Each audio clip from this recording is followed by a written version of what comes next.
নমস্কাৰ স্বাগতম জনাইছো আমাৰ চেনেলৰ অন্য এটি ভিডিঅ'ৰ মাজলৈ পুনৰবাৰ আপোনালোকক এই ভিডিঅ'টোত আমি ফৰেষ্ট গাৰ্ডৰ যিটো ৰিক্ৰুটমেণ্ট 2025ত হ'ব নে নহ'ব বা CM ছাৰে আজি কিছুদিন আগত এটা মন্তব্য আগবঢ়াইছিল সাংবাদিকে যেতিয়া তেওঁক প্ৰশ্ন কৰিছিল যে ফৰেষ্ট গাৰ্ডৰ যি ৰিক্ৰুটমেণ্ট 600 পোষ্ট আপকামিং কথা আছিল আহিবলগীয়া আছিল সেই পোষ্টখিনিৰ কথা কি হ'ল বুলি কওঁতে CM ছাৰে কিবা এটা আপডেট দিছিল তো কি আপডেট দিছিল তেওঁ CM ছাৰে বা তেওঁ কি ক'ব বিচাৰিছিল হয়তো আমাৰ অসমৰ ল'ৰা ছোৱালীখিনিৰ বা কেণ্ডিডেটখিনিৰ বুজাত অকণমান অসুবিধা হৈছিল সেই হেতুকে আজিৰ ভিডিঅ'টোত আমি সেইখিনি কথা আলোচনা কৰিম তেওঁ কি কৈছিল বা অসমৰ ল'ৰা ছোৱালীখিনিয়ে কি বুজিলে ফৰেষ্ট গাৰ্ডৰ বাবে ৱেইট কৰি থকাখিনিয়ে কি বুজিলে সেই বিষয়ে এই ভিডিঅ'টোত সম্পূৰ্ণকৈ আলোচনা কৰিম যদি আপুনি একদম ফৰেষ্ট গাৰ্ডৰ প্ৰতি ৰৈ আছে অসম পুলিচত যিমানখিনি কেণ্ডিডেটৰ ফিজিকেল হয়তো বেয়া হৈছিল তেওঁলোকে নিশ্চিতভাৱে ভাবি আছে যে আমি ফৰেষ্ট গাৰ্ডৰ ইণ্টাৰভিউটোত আমি নিজৰ বেষ্ট দিম বা অকণমান ভালদৰে প্ৰিপেৰেশ্যন কৰি হ'লেও কিবাকে হ'লেও এটা চাকৰি ল'ম বুলি ফৰেষ্ট গাৰ্ডত ভাবি আছে তেওঁলোকৰ বাবে এই ভিডিঅ'টো ভুল বুজিব নালাগে বৰ্তমান যিটো ৰিক্ৰুটমেণ্টৰ প্ৰচেছ বৰ্তমান চলি আছে 2025ত এই ৰিক্ৰুটমেণ্ট প্ৰচেছৰ আৰম্ভণিখিনি 2024ৰ পৰাই আৰম্ভ হৈছে 2024ত এক্সামবোৰ হৈছে বা কিছুমানৰ ফিজিকেল টেষ্ট হৈছে আৰু বৰ্তমান তাৰ প্ৰচেছ চলি আছে কিছুমানৰ ৰিটন টেষ্ট হ'ব বাকী আছে কিছুমানৰ এক্সাম হ'ব বাকী আছে কিছুমানৰ ভাইভা টেষ্ট হ'ব বাকী আছে কিছুমানৰ স্কিল টেষ্ট হ'ব বাকী আছে ঠিক তেনেদৰে বৰ্তমান ৰিক্ৰুটমেণ্ট চলি আছে টোটেল 50,000 নিযুক্তিৰ বৰ্তমান ৰিক্ৰুটমেণ্ট প্ৰচেছ চলি আছে এই নিযুক্তিখিনিত মামাক যেতিয়া প্ৰশ্ন সুধিছিল সাংবাদিকে তেওঁক সুধিছিল ফৰেষ্ট গাৰ্ডৰ ওপৰত আপুনি কি ক'ব যে 600 আপকামিং ভেকেঞ্চি অহাৰ কথা আছিল কি হ'ল বুলি যেতিয়া সুধিছিল তেওঁ কৈছিল বৰ্তমান যিটো ৰিক্ৰুটমেণ্ট প্ৰচেছ চলি আছে তাত কোনো ফৰেষ্ট গাৰ্ডৰ ৰিক্ৰুটমেণ্ট প্ৰচেছ চলি থকা নাই কিন্তু তেওঁ এইটো কোৱা নাছিল যে 2025ত আৰু নতুনকৈ ফৰেষ্ট গাৰ্ডৰ ৰিক্ৰুটমেণ্ট নহ'ব বুলি মামাই কৈছিল বৰ্তমান যিখিনি ৰিক্ৰুটমেণ্ট চলি আছে তেওঁ কৈছিল আমি য'ত যেনেকৈ যি কৰিব লাগে ৰিক্ৰুটমেণ্ট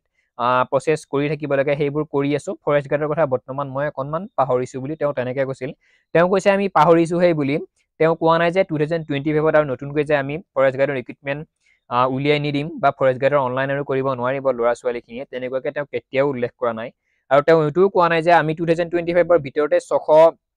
ৰিক্ৰুটমেণ্ট আমি আকৌ দিম ফৰেষ্ট গাৰ্ডত তেনেকুৱাকৈতো আপোনালোকক কথা দিয়া নাই তো কিন্তু কিছুদিন আগত মোটামুটি 2024ৰ আৰম্ভণিতে তেওঁ উল্লেখ কৰিছিল যে 600 ভেকেঞ্চি ফৰেষ্ট গাৰ্ডৰ ফালৰ পৰা আহি আছে সেয়া কিন্তু কেতিয়া ৰিক্ৰুটমেণ্টটো কেতিয়া প্ৰচেছ আৰম্ভ হয় বা অনলাইন আবেদন কেতিয়া হয় সেইটো তেওঁ তেতিয়াও উল্লেখ কৰা নাছিল আৰু এতিয়াও তেওঁ তেনেকৈ কৈছে বৰ্তমান যিখিনি ৰিক্ৰুটমেণ্ট প্ৰচেছ চলি আছে 50,000 40,000 তাত কোনো ফৰেষ্ট গাৰ্ডৰ ৰিক্ৰুটমেণ্টৰ কথা তাত চলি থকা নাই ফৰেষ্ট গাৰ্ডৰ ৰিক্ৰুটমেণ্টৰ কথা আহি পৰা নাই ফৰেষ্ট গাৰ্ডৰ ৰিক্ৰুটমেণ্ট 2025ত হ'বও পাৰে নহ'বও পাৰে এতিয়া আমাৰ আমি কি কৰিব লাগিব যদি আপোনালোকে ফৰেষ্ট গাৰ্ডৰ বা তোমালোকে যদি ফৰেষ্ট গাৰ্ডৰ ৰিক্ৰুটমেণ্টটো বিচৰা তোমালোকে তেওঁক টুইট কৰিব লাগিব বা যিকোনো তেওঁৰ যিটো ছ'চিয়েল মিডিয়াৰ ছাইট আছে য'ত কমেণ্ট কৰিলে মেছেজ কৰিলে য'ত তেওঁলোকৰ লগত কথা পাতিব পাৰি সেই ছাইটবোৰত গৈ বা সেই প্লেটফৰ্মত গৈ আপোনালোকে হয়তো তেওঁক দাবী দিব লাগিব বা অনুৰোধ কৰিব লাগিব আমি ফৰেষ্ট গাৰ্ডৰ আমাক অকণমান ইণ্টাৰভিউ এটা লাগে আমি তাত এটা চাকৰি ল'ব বিচাৰোঁ বুলি আপোনালোকে জনাব লাগিব দাবীটো তোমালোকৰ ফালৰ পৰা যাব লাগিব যে আপুনিয়ে দেখোন কৈছিল 2024 চনত আপুনিয়ে উল্লেখ কৰিছিল যে 600 পোষ্ট আহিব ফৰেষ্ট গাৰ্ডৰ ফালৰ পৰা এতিয়া আপুনি কিয় পাহৰিছে বা কি কৰি আছে বা আমাক ইণ্টাৰভিউটো খুব কম সময়ৰ ভিতৰত লাগে বুলি আপোনালোকে অনুৰোধ কৰিব পাৰিব তো সম্পূৰ্ণ ভিডিঅ'টো ইমানেই আছিল মামাই যেতিয়া কৈছিল বৰ্তমান ৰিক্ৰুটমেণ্ট প্ৰচেছ যিখিনি য'ত যেনেকৈ চলিব লাগে চলি আছে তেনেকৈ কৈছিল কিন্তু তেওঁ এইটো কোৱা নাই যে ফৰেষ্ট গাৰ্ডৰ ইণ্টাৰভিউ আমি 2025ত নাপাতো বা 2026তো আমি ফৰেষ্ট গাৰ্ডৰ নতুনকৈ আৰু ৰিক্ৰুটমেণ্ট নহয় সেইটো তোমালোকে আশা কৰিব থাকিব নালাগে বুলি তেওঁ কিন্তু সেইটো কেতিয়াও কোৱা নাই তেওঁ কৈছিল